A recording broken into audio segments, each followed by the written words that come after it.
اپنے کرم سے اپنے فضل سے شروع کرنے کا، جاری کرنے کا اللہ نے موقع عطا فرمایا۔ پہلے تو ہم اللہ کا شکر ادا کریں کہ اللہ تبارک و تعالیٰ قرآن مجید سے وابستگی عطا فرمائی، قرآن کے عنوان پر جڑنے کی، جمع ہونے کی، کہنے سننے کی اللہ نے توفیق عطا فرمائی۔ ظاہر سی بات ہے آج دنیا میں لوگوں کے پاس دنیا کے کاموں کے لیے تو وقت ہے، دنیا کے کاموں کے لیے تو فرصت ملتی ہے، لیکن اللہ کے کلام قرآن مجید کے لیے عموماً لوگوں میں فرصت نہیں پائی جاتی، لوگ اس کو ضروری نہیں سمجھتے۔ ایسے میں اللہ تبارک و تعالیٰ نے قرآن سے متعلق جڑنے کی، جمع ہونے کی توفیق عطا فرمائی، اس پر ہم اللہ کا شکر ادا کریں۔ بہرحال یہ جو سورۃ الشمس، جس میں اللہ تبارک و تعالیٰ نے اس پوری سورت کا خلاصہ یہ کہ ہر انسان میں اللہ نے دو طرح کے مادے رکھے ہیں۔ اگر انسان اپنے آپ کو اچھا بنانا چاہے، نیک بنانا چاہے، اپنی آخرت کو سنوارنا چاہے، تو اللہ تبارک و تعالیٰ نے اچھا بننے کی صلاحیت اور اچھا بننے کا موقع انسان کو اللہ نے عطا فرمایا، اور انسان نیکی کر کے، بھلائی کے کام کر کے اپنے آپ کو دنیا اور آخرت میں کامیاب بنا سکتا ہے۔ دوسرا مادہ ہر انسان میں اللہ تبارک و تعالیٰ نے برائیوں کا رکھا ہے، گناہوں کا رکھا ہے، نافرمانی کا رکھا ہے، اور اس کی وجہ سے انسان اگر چاہے تو اللہ کی نافرمانی کر سکتا ہے، برائیوں کا ارتکاب کر سکتا ہے، اور اس کی وجہ سے اس کی دنیا اور آخرت دونوں خراب ہو جاتی ہیں۔ اچھائیوں سے دنیا اور آخرت اچھی بنتی ہے، برائیوں سے دنیا اور آخرت خراب اور بگڑ جاتی ہے۔ چنانچہ اللہ تبارک و تعالیٰ نے اس صورت میں جو اس صورت کا لب لباب اور اس کا خلاصہ جو ہے وہ یہ ہے کہ انسان میں دونوں طرح کی صلاحیتیں، دونوں طرح کے مادے اللہ نے رکھے ہیں۔ اب انسان کو اختیار ہے کہ وہ اپنے آپ کو اچھا بنائے یا برا بنائے، بھلائی کے کام کر کے کامیابی حاصل کرنے والا بنے، یا برائی کے کام کا ارتکاب کر کے دنیا اور آخرت کی ناکامیوں کا ذریعہ بن جائے۔ اب اسی میں آگے نتیجے کے طور پر آگے قوم سمود کا ذکر آیا ہے، اور اس کے ذریعے سے اللہ تبارک و تعالیٰ نے یہ سمجھائے ہیں کہ قوم سمود نے غلط راستہ اختیار کیا، برائی والا راستہ اختیار کیا، تو وہ ناکام ہو گئے، نامراد ہو گئے۔ تو بہرحال وہ تو باتیں آگے بعد میں بیان کی جائے گی۔ ابتدائی جو آیتیں ہیں ان آیتوں کا پہلے کچھ آیتوں کا ترجمہ کر لیتے ہیں، پھر اس کے بعد اس کی تفصیل اور اس کی تشریح کا تذکرہ کیا جاتا ہے۔ اللہ تبارک و تعالیٰ فرما رہے ہیں والشمس وضحاها، قسم ہے سورج کی اور اس کی پھیلی ہوئی روشنی کی۔ جب سورج نکلتا ہے تو دنیا میں پوری دنیا کو روشن کر دیتا ہے، پوری دنیا کو منور کر دیتا ہے، تو لہذا اللہ تبارک و تعالیٰ نے سورج اور اس کی روشنی کی قسم کھائی کہ قسم ہے سورج کی وضحاها اور اس کی روشنی کی پھیلی ہوئی، والقمر اذا تلاها، قسم ہے چاند کی جب وہ سورج کے پیچھے آتا ہے، یعنی سورج جب غروب ہو جاتا ہے، رات آ جاتی ہے، تو اس موقع پر چاند نکلتا ہے، تو چاند کی قسم جب وہ سورج کے پیچھے آتا ہے۔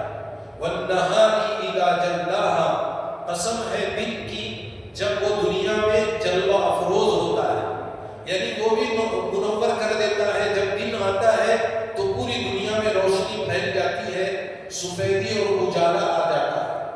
واللیل اذا یغشاها، رات کی قسم جب وہ سورج کو ڈھانپ دے کر کے پوری دنیا کو اندھیرے میں ڈال دیتی ہے۔ رات جب آتی ہے تو دنیا میں اندھیرا چھا جاتا ہے، اور پوری دنیا میں سورج کی روشنی غائب ہو کر کے اندھیرا اس پر چھا جاتا ہے۔ والسماء وما بناها، آسمان کی قسم اور اس ذات کی قسم جس نے آسمان کو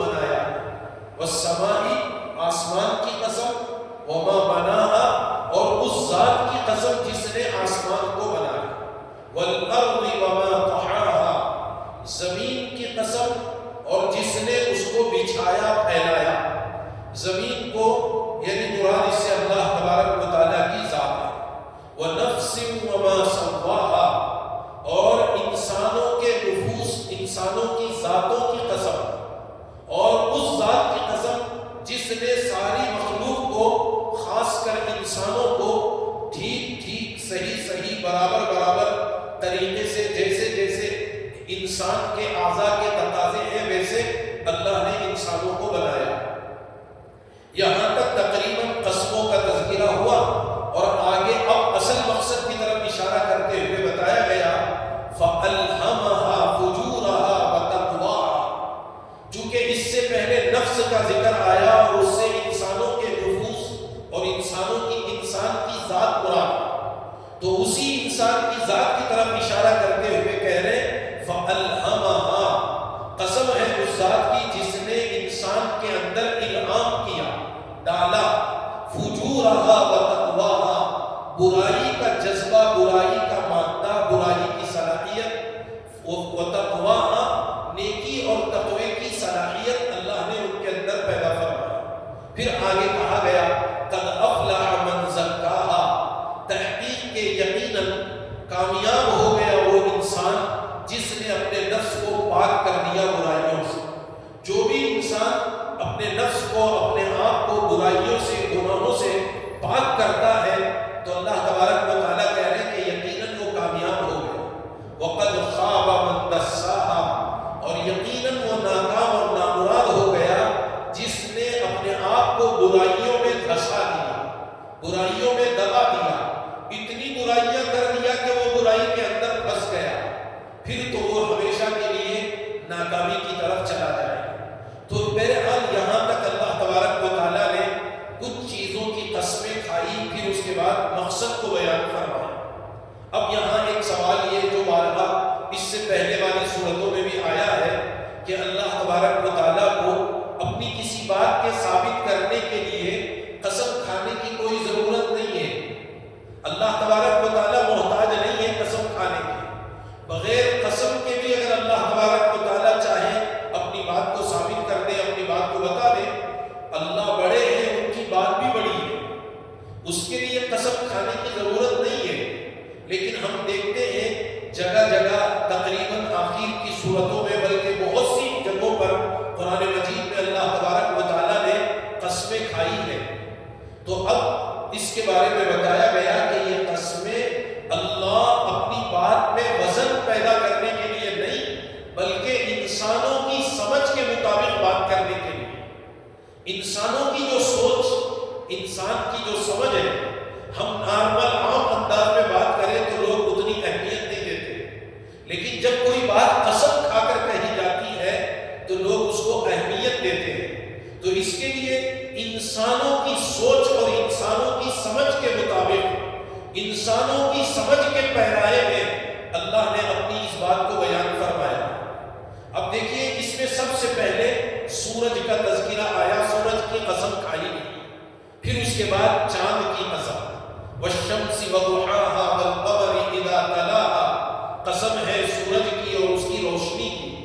اللہ تبارک و تعالیٰ سورج کی قسم کھا کے بتا رہے کہ دیکھو تم سورج کو ایک معمولی مخلوق سمجھ رہے جو روزانہ صبح میں نکلتا ہے اور شام کو غروب ہو جاتا ہے، اور اسی طرح سورج کی روشنی کو تم معمولی سمجھ رہے، حالانکہ وہ معمولی نہیں ہے. یہ اللہ کی بہت بڑی نعمت ہے اور انسانوں کی شدید ضروریات میں سے. انسان کو ضرورت ہے اس بات کی. اسی طرح چاند کا نکلنا، تم سمجھ رہے کہ رات ہو گئی، چاند نکل گیا اور بس رات چلتے چلتے رات ختم ہو گئی، چاند غائب ہو گیا، پھر دوسرے دن نکل گیا، تو تم یہ سمجھ رہے کہ بس یہ دنیا کا ایک نظام ہے جو چل رہا، سورج نکل رہا، روشنی آ رہی، چاند نکل رہا اور وہ اس کے بعد ہو رہا. تم سمجھ رہے کہ بس یہ ایسی ہی ہے.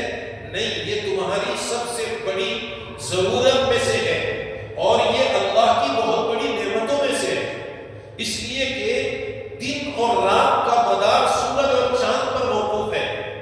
اگر سورج جب تک غروب نہیں ہوگا دن ختم نہیں ہوتا ہے. سورج کا جب تک قیام دنیا میں رہے گا تب تک دنیا میں دن باقی رہے گا، چاہے اس میں کتنے گھنٹے لگ جائے۔ ضروری نہیں کہ وہ ہر 8 گھنٹے 10 گھنٹے 12 گھنٹے کے بعد غائب ہو جائے۔ حضرت مفتی تقی عثمانی صاحب دامت برکاتہ نے ان آیتوں کی تفسیر میں حضرت نے فرمایا کہ میرا سفر ایک مرتبہ ویسٹ انڈیز کے ملکوں میں سے ایک ملک کے علاقے میں ہوا، جہاں پر حضرت نے فرمایا میرا قیام 3 دن رہا، میں نے 3 دن مکمل دن ہی دیکھے، رات ہی نہیں تھی۔ اور وہاں یہ حال ہے کہ 3 مہینے دن رہتا ہے، 3 مہینے رات ہوتی ہے۔ گرمی کا جب گرما کا زمانہ آتا ہے تو مسلسل 3 مہینے تک۔ حضرت نے عجیب بات فرمائی، جیسے ہی سورج غروب ہوتا 4 بجتے وہ گرمی میں ٹھنڈک آتی ہے، چلتے چلتے سورج غروب ہو جاتا ہے، جیسے ہی غروب ہوا پھر فوراً سورج طلوع ہو جاتا ہے۔ ادھر غروب ہوا ادھر سے طلوع ہو گیا۔ اللہ کی شان، مغرب میں وہ غروب ہو رہا، ان کے اس ملک کے اعتبار سے پھر وہ سورج مشرق سے پھر طلوع ہو جاتا ہے۔ حضرت نے فرمایا میں نے خود ایسے 3 دن گزارے ہیں جس میں رات ہی نہیں دیکھی، اور پھر فرمایا کہ وہاں آبادی بہت کم ہے، دیکھا گیا لوگوں کا حال کہ پورے مسلسل 3 مہینے تک دن، اور جب سردی کا زمانہ آتا ہے 3 مہینے رات، پوری دنیا وہ پورا علاقہ ہمیشہ اندھیرا ہی رہتا 3 مہینے تک۔ اللہ کی شان ہے، اللہ کا نظام ہے۔ بعض ملکوں کے بارے میں 6 مہینوں کا ذکر آتا ہے، 6 مہینے دن 6 مہینے رات۔ اللہ کی شان دیکھیے، اللہ کہہ رہے ہیں اسی کو تو سمجھنے کی ضرورت ہے کہ چاند اور سورج اور ان کا وقت وقت پر آنا جانا کتنی بڑی اللہ کی نعمت ہے، ہمارے لیے اللہ کی کتنی بڑی نعمت ہے۔ 12-13 گھنٹوں کے فرق میں کبھی 11 گھنٹے کا دن ہے، کبھی 12 گھنٹوں کا دن ہے، کبھی 13 گھنٹوں کا دن ہے، کبھی 12 گھنٹے کی رات ہے، کبھی 13 گھنٹے کی رات ہے۔ ایک آدھ گھنٹہ آگے پیچھے ہو کر کے دن رات بدلتے رہتے ہیں۔ لیکن آپ سوچئے 3 مہینے تک دن ہوگا تو پھر ان کے آرام کا کیسے نظام بنے گا، ان کے لیے آرام کا کیسے موقع ہوگا۔ اللہ کا نظام یہ کہ اللہ تبارک و تعالیٰ نے دن کو محنت کرنے اور کمائی کا ذریعہ بنایا، رات کو آرام کرنے اور سکون حاصل کرنے کا ذریعہ بنایا۔ اسی لیے قرآن پاک میں سورہ عنکبوت میں نہیں بلکہ سورہ روم میں اللہ نے اس کے آخر آیتوں میں فرمایا ہے ان جعل اللہ علیکم اللیل والنہار سرمدا الی یوم القیامہ من الہ غیر اللہ یأتیکم بضیاء افلا تسمعون من الہ غیر اللہ یأتیکم بلیل تسکنون فیہ۔ ایک جگہ بضیاء اور ایک جگہ بلیل تسکنون فیہ ہے، کیا مانے اگر اللہ ہمیشہ کے لیے دن ہی دن بنا دے، کون ہے جو تمہارے پاس رات نکالے، رات بنا کر کے دکھا دے؟ پوری دنیا مل کر کے بھی اگر کسی دن کو رات بنانا چاہے تو رات نہیں بنا سکتا۔ اور آگے فرما رہے اگر ان جعل اللہ علیکم اللیل سرمدا الی یوم القیامہ، قیامت تک کے لیے اگر اللہ رات ہی رات بنا دے، دن ظاہر ہی نہ ہو، تو اللہ کہتے ہیں کون ہے من الہ غیر اللہ یأتیکم بضیاء، کون تمہارا خدا ہے، کون معبود ہے جو تمہارے لیے دن کی روشنی کا انتظام کر سکے۔ یہ ہے والشمس وضحاها والقمر اذا تلاها والنہار اذا جلاها واللیل اذا یغشاها، کہ اللہ سورج نکال رہے، روشنی ظاہر کر رہے اور پوری دنیا میں دن کا نظام بن جاتا ہے، تو لوگوں میں خود بخود چہل پہل دوڑ دھوپ چلنا پھرنا شروع ہو جاتا ہے۔ صبح ہوئی تو دھیرے دھیرے لوگ اٹھنا بیدار ہونا شروع ہوتے کہ بھئی اب دن ہو گیا، اب چلو کام شروع کرنا ہے، کوئی کسی وقت کوئی کسی وقت، مگر وہ دن میں آدمی چلتے پھرتے اپنے نظام کو بناتا ہے اور یہ محنت کرتے کرتے شام تک یہ کام کرتا ہے۔ جیسے ہی شام ہو جائے گی تو پھر اللہ کا نظام یہ کہ والقمر اذا تلاها، اس کی پیچھے چاند آ جاتا ہے، اور واللیل اذا یغشاها، رات آتی ہے جو سورج وغیرہ کو ڈھانپ کر پوری دنیا کو اندھیرے میں پھیلا دیتی ہے، اور اس کے بعد اب آدمی آرام کی طرف جاتا ہے، اور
انسان کا نظام چلنا مشکل ہو جاتا ہے۔ اسی لیے حضرت مفتی تقی عثمانی صاحب دامت برکاتہم نے اس ان آیتوں کی تفسیر میں حضرت نے فرمایا کہ جن ملکوں میں ہمیشہ رات ہی رات رہتی، جیسے مثلا 3 مہینے رات، وہاں بہت سے لوگ اندھیرے سے بیزار ہو کر خودکشی کر لیتے ہیں۔ کب تک اندھیرا اندھیرا دیکھتے رہیں گے؟ رات کو کب تک سنبھالیں گے؟ اور کتنے لوگ دن دیکھتے دیکھتے پریشان ہو جائیں گے۔ اس لیے کہ رات کا جو سکون ہوتا ہے، رات کے ذریعے سے جو اللہ کی طرف سے بندوں کے لیے جو نعمت دی گئی، وہ نعمت دن میں حاصل نہیں ہو سکتی۔ آدمی چاہے پورا دن بھر سوتا رہے، رات کے 2-4 گھنٹوں کی نیند کا مقابلہ نہیں کر سکتا ہے۔ آدمی صحیح معنوں میں رات میں 4-5 گھنٹے اچھی نیند کر لے، پھر پوری دن بھر اس کو بشاشت رہتی ہے، ورنہ تو وہ دن بھر میں اس کو بشاشت نہیں رہتی۔ یہ اللہ کی قدرت ہے، اللہ کا نظام ہے۔ اللہ نے ان چیزوں کی قسمیں کھائی اور اس کے ذریعے سے فرمایا کہ میرے بندو کبھی غور تو کرو، سورج اور چاند، دن اور رات، یہ اللہ کی کتنی بڑی نعمتوں میں سے اور یہ تمہاری کتنی ضرورت کی چیزوں میں سے۔ دنیا میں جو پیداوار کا نظام اللہ نے بنایا، سورج کی کرنیں جب اس پہ پڑتی ہیں اور حتیٰ کہ چاند کی شعاعیں، چاندنا جب تک وہ درختوں پر نہیں پڑتا، اس وقت تک اس پھل میں یا اس اناج اور غلے میں لذت اور اس میں مزہ اور چاشنی پیدا نہیں ہوتی۔ سورج کی کرنوں کی بھی ضرورت ہے، چاند کی چاندنی کی ضرورت ہے ان کو، اور اس کے بعد ہی صحیح معنوں میں اس غلے اور اناج اور پھل وغیرہ جتنے بھی ہماری استعمال کی جانے والی غذائیں ہیں، ان کے اندر اللہ کی طرف سے اس کا نظام پیدا ہوتا ہے۔ تو اللہ تبارک و تعالیٰ اس کے لیے ان چیزوں کی قسمیں کھا رہے ہیں اور یہ کہہ رہے ہیں کہ والشمس وضحاها، قسم ہے سورج کی اور اس کی روشنی کی، والقمر اذا تلاها، چاند کی جو کہ سورج کے بعد اور اس کے پیچھے آتا ہے جب سورج غائب ہو جاتا، غروب ہو جاتا ہے، والنہار اذا جلاها، اور دن کی روشنی جب اس کی تجلی دنیا میں ظاہر ہو جاتی ہے اور وہ جلوہ افروز ہوتا ہے، تو آپ دیکھیے رات میں کسی کام کے کرنے کے لیے کتنی روشنی کا انتظام آدمی کو کرنا پڑتا ہے۔ آپ دیکھتے ہیں سڑکوں میں چلتے ہوئے، روڈوں میں، راستے میں کام چلتا ہے، کہیں کوئی کنسٹرکشن کا بلڈنگ وغیرہ کا کام چل رہا، کتنی بڑی بڑی روشنیوں کا نظام اس کو بنانا پڑتا ہے اس کام کے کرنے کے لیے، اور وہ کام دن میں بآسانی ہو جاتا ہے، کسی روشنی کی کوئی ضرورت نہیں ہے۔ بغیر کسی روشنی کے کتنے کام دنیا کے اندر دن بھر میں کیے جاتے ہیں۔ رات کو اگر کوئی کام کرنا ہے، چھوٹے سے چھوٹا بھی کام ہوگا، روشنی کے بغیر ہم وہ کام نہیں کر سکتے۔ تو یہ اللہ کی کتنی بڑی نعمت ہے، اس نعمت کو بتایا جا رہا اور اس کی قسم کھائی جا رہی اور یہ سمجھایا جا رہا کہ دیکھو اللہ تبارک و تعالیٰ کی طرف سے دن تمہارے لیے کتنی بڑی نعمت ہے۔ اور اسی طریقے سے واللیل اذا یغشا، رات کی قسم کھائی گئی جبکہ وہ پوری دنیا پر چھا جاتی ہے اور سورج وغیرہ کی روشنی کو وہ اپنے اندر ڈھانپ کر ان کو پورے اندھیرے کی لپیٹ میں لے لیتی ہے، اور یہ بھی انسانوں کی لیے نعمت اور ضرورت ہے۔ سورۃ النبا میں اللہ تبارک و تعالیٰ نے دن اور رات کا تذکرہ کیا اور وہاں بتایا گیا وَجَعَلْنَا النَّهَارَ وَجَعَلْنَا اللَّيْلَ لِبَاسًا وَجَعَلْنَا النَّهَارَ مَعَاشًا، رات کو تمہارے آرام کا ذریعہ بنایا، یعنی تمہارے لیے لباس کی طرح اس کو ڈھانپ دیا پوری دنیا کو، اور دن کو تمہارے ذریعے معاش کمانے کا ذریعہ بنایا۔ اور یہ ایک نظام ہے، ایک ماحول بنا ہوا ہے، صبح سے شام تک محنت کا آدمی ماحول بھی ہے، عادی بھی ہے، اور وہ کام کرنے میں اس کو آسانی بھی ہے۔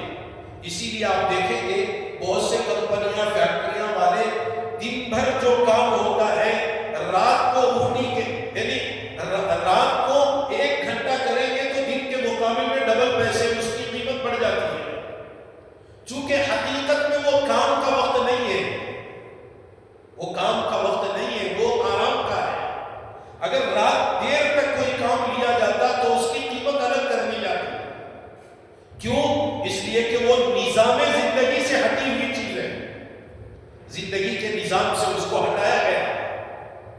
جس کی وجہ سے اس کی قیمت بڑھ گئی اور تھوڑی دیر کی محنت وہ ڈبل سمجھی جائے گی۔ 1 گھنٹہ کریں گے تو دن میں 2 گھنٹے کرنے کے برابر، اور یہ 1.5 گھنٹہ کرو گے تو دن میں 3 گھنٹے کے کام کے برابر سمجھا جاتا ہے۔